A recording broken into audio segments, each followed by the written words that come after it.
कि गड्डी जावे पुंछ रजौरी, मैं तक्का चोरी चोरी ना रो बावला। अब उस बावला क्या करूं, उस बावले के आंसू तो कोई पहुंच नहीं सकता, फिर गड्डी निशारा में उसका इंजन सीज हो गया, वो पुंछ रजौरी पहुंच ही नहीं सकी। रविंद्र रैना साहब को पूछो कि जनाब बच्चा बेरोजगार है, कहता नहीं हिंदुस्तान पाकिस्तान। उसको बोलो कि जनाब यहाँ बिजली पानी नहीं है, वो कहता है हिंदू मुसलमान। उसको बोलो कि जनाब यहाँ हॉस्पिटल नहीं है, यहाँ स्कूलों में स्टाफ नहीं है, तो वो सरदारों और ईसाइयों की बात करना शुरू कर, वो मुद्दों पे कभी बात नहीं करेगा। चौधरी जिनसे हमने बात की और इन्होंने शुरुआत किया था कि जनाब किस तरीके से आपको लगता है सुरेंद्र जी कि आप जंग जीत कर आए। आपने कहा था कि जंग मेरे और रविंद्र रैना के बीच में थी, ये किस तरीके की जंग है? देखिए मुद्दों की जंग थी, क्योंकि 2014 में जब उसको 2014 में जब उनको जिता के भेजा गया, उस समय भी लोगों ने कुछ मुद्दे उनको दिए थे कि इन मुद्दों पे आपने काम करना है। मेरा भाई वो मुद्दे नहीं कर, उसने मुद्दों पे काम नहीं किया, वो वहाँ गाने गाना शुरू हो गया। वहाँ पे कौन सा गाना? गाना नहीं, आप शुरुआत करें, आज अभी सुनना चाहते हैं आप। उन्हें कहा, आपको पता है, उन्हें कहा गड्डी जावे पुंछ रजौरी, बताएं। मैं वही बताया ना, कल मैंने रजौरी परसों गाया था, लेकिन मैं सिर्फ आपको बताऊं गड्डी का सिर्फ गाने के बोल हैं कि गड्डी जावे पुंछ रजौरी, मैं तक्का चोरी चोरी ना रो बावला। अब उस बावला क्या करूं, उस बावले के आंसू तो कोई पहुंच नहीं सकता, फिर गड्डी निशारा में उसका इंजन सीज हो गया, वो पुंछ रजौरी पहुंच ही नहीं सकी। तो इसलिए मैं आपको यही कहूंगा कि जहां तक मैंडेट का ताल्लुक है, उसको जैसे आज मुझे लोगों ने मैंडेट दिया, और आपने सुना होगा जब मैं रजौरी से वापस निशारा में पहुंचा, जो सफ़र 45 मिनट का रजौरी से निशारा था, वो मुझे 3 बजे मैं निकला और शाम को 6:30 बजे मैं अपने घर पहुंचा निशारा। इतना लोगों में जोश था, बुलबुला था। क्यों कि इन 10 सालों में जो बर्बादी निशारा की निकली, इन 10 सालों में जो जम्मू कश्मीर की बर्बादी निकली, लोग भूल नहीं रहे। क्योंकि आज पे घर घर में बच्चा बेरोजगार है। रविंद्र रैना साहब को पूछो कि जनाब बच्चा बेरोजगार है, कहता नहीं हिंदुस्तान पाकिस्तान। उसको बोलो कि जनाब यहाँ बिजली पानी नहीं है, वो कहता है हिंदू मुसलमान। उसको बोलो कि जनाब यहाँ हॉस्पिटल नहीं है, यहाँ स्कूलों में स्टाफ नहीं है, तो वो सरदारों और ईसाइयों की बात करना शुरू कर, वो मुद्दों पे कभी बात नहीं करेगा। जब उसको पूछो कि डेली वेजर क्यों नहीं पक्के हुए, उस पर भी कोई जवाब नहीं देगा। आज कितने हमारे बच्चे जो पढ़े लिखे पोस्ट ग्रेजुएट हैं, 10वीं 12वीं तो छोड़ दीजिए, जो एक बहुत बड़ी कतार शुरू हो गई है, post graduate BSc degrees, professional degrees, चाहे इंजीनियरिंग की हैं, चाहे डॉक्टरी हैं, जो भी हैं लोगों ने बच्चे लिए हैं, एक बहुत बड़ी कतार खड़ी है। तो लिहाजा हम ये समझते हैं कि जो 10 साल में उन्होंने नहीं किया, वो जो एक वैक्यूम आया है, इस वैक्यूम को भरना इतना आसान नहीं है। आप समझ सकते हैं 10 साल का गैप बहुत बड़ा है, और हमें ये बड़ा सीरियसली हम सोच रहे हैं कि इनको, जैसे उमर साहब ने भी अंदर कहा कि जो इन्होंने किया है इन 10 सालों में, उसको ठीक कैसे करना है, वो हमें बड़ा टाइम लगेगा। तो रविंद्र रैना तो ये भी कह रहे हैं कि जनाब जिस तरीके से इनका तो जम्मू कश्मीर के अंदर रिजल्ट के बाद भी कह रहे हैं कि इनका जम्मू से तो है नेशनल कॉन्फ्रेंस और कांग्रेस का सफाया हो चुका है।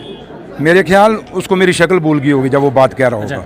उसको हमेशा जब भी ये कोई बयान देता, हमेशा उसको सोचना चाहिए कि उसके मुकाबले में सुरेंद्र चौधरी था। सुरेंद्र चौधरी ने इस प्रदेश अध्यक्ष को, जब वो प्रदेश अध्यक्ष हारा है, तो वो पूरा जम्मू कश्मीर हारा है, वो खाली निशारा नहीं हारा, वो पूरा जम्मू कश्मीर इसलिए हारा क्योंकि प्रदेश अध्यक्ष था भारतीय जनता पार्टी का, एक रूलिंग पार्टी का प्रदेश अध्यक्ष था। उसको अपनी नाकामी के लिए, अपनी गलतियों के लिए माफ़ी मांगनी चाहिए स्टेट के लोगों से, उसको माफ़ी मांगनी चाहिए निशारा के लोगों से कि मैं कुछ नहीं कर सका आपके लिए, और मेरे होते हुए ये स्टेट टूट के यूटी बन गई, मेरे होते हुए 370 स्टेटस जो स्पेशल था वो टूट गया। तो इसलिए बात बड़ी है, मुद्दे बड़े हैं। अब जैसे जैसे आगे निकलेंगे इन पर बातें करेंगे, लेकिन एक चीज़ निशारा के लोगों ने साबित किया कि भाई जो प्रदेश अध्यक्ष था उसने निशारा के साथ जुल्म किया, खिता पीर पंचाल के साथ जुल्म किया, उसने जम्मू के साथ जुल्म किया।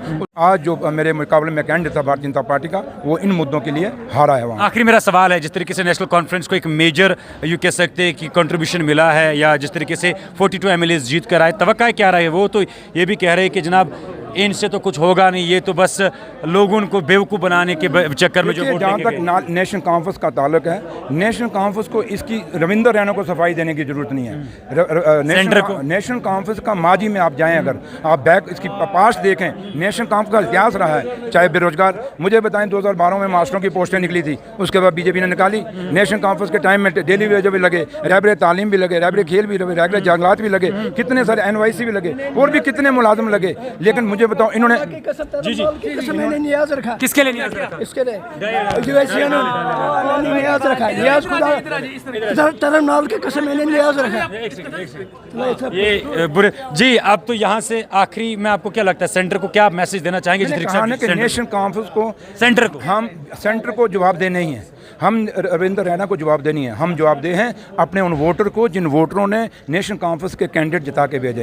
तो इसलिए हमें अपने लोगों से वास्ता है, जिन लोगों ने हमें इज्जत बख्शी है, ये ताज बख्शा है। तो इसलिए हमने जो वादे उनको इलेक्शनों में किए हैं, हम उन वादों पे बड़े सच्चे दिल से, ईमानदारी से टिके हुए हैं। और ये आज भी फिलासफी मार रहे हैं, आज भी कह रहे हैं नेशनल कॉन्फ्रेंस, हम कहते हैं तुम 10 सालों का एक काम गिना दो, कोई एक काम गिना दो जो तुमने 10 साल किया जम्मू कश्मीर के, सिवाय 2 काम, 4 काम मैं कहूँगा। एक स्टेट को तोड़ा, दूसरा 370 तोड़ा, और तीसरा जो है चिट्टे की पूड़ियाँ हमारे बच्चों के, नौजवानों के मुंह में ठूस दी, और चौथी जो शराब की नई नई दुकानें खोल के हमारे बच्चों को नशेड़ी बना दिया। ये 4 चीज़ें जम्मू कश्मीर को करने के लिए हमारे साथ मौजूद थे सुरेंद्र चौधरी, जिनसे हमने बात की और हेड टू हेड बैटल इनकी रविंदर रैना को लेकर था। गड्डी जावे पुंछ रजौरी रविंदर रैना ने शुरू किया था, लेकिन उसका इख्तिताम जो है सुरेंद्र चौधरी कर चुके हैं। जिस तरीके से नौशहरा में उन्होंने बीजेपी के यूटी प्रेसिडेंट रविंदर रैना को हराया था इस इलेक्शन के अंदर, और आगे भी इनसे बात करने की कोशिश करेंगे। क्या कुछ रहता है हाल जम्मू कश्मीर के अंदर, वो भी सबसे पहले आप तक पहुंचाने की कोशिश करेंगे। तब तक खेले आप मुझे और मेरे कैमरामैन को दीजिए इजाज़त, और शेख इमरान के साथ आप देखते रहे द वॉइस ऑफ कश्मीर।